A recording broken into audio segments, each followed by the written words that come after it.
AP deputy CM Pawan Kalyan పాలనపరమైన అంశాలపై రోజురోజుకు పట్టు సాధిస్తున్నారు. అయితే తన మార్కు పాలన కొనసాగిస్తూనే ప్రజాదరణ పొందుతున్నారు పవన్ కళ్యాణ్. కాగా తాజాగా ఒక కొత్త ట్రెండ్ను పవర్ సెట్ చేయగా సోషల్ మీడియాలో నెటిజన్లు అభినందనలతో ముంచెత్తుతున్నారు.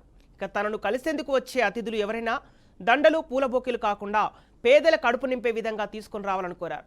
ఇలా తమ అధినేత ఆదేశించారో లేదో జనసేన ఎంపీలు పాటించి అభినందనలు పొందారు.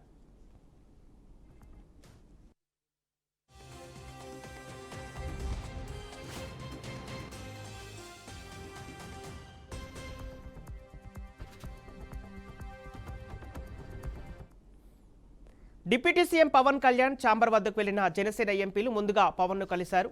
ఈ సందర్భంగా పార్లమెంటు సమావేశాల అంశాలపై వారు సుదీర్ఘంగా చర్చించారు.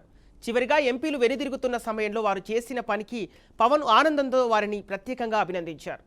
ఒక బుట్టలో టమాటా, పచ్చిమిరపకాయలు, క్యారెట్, బీట్రూట్, ఇతర కూరగాయలు పవన్కు అందజేశారు.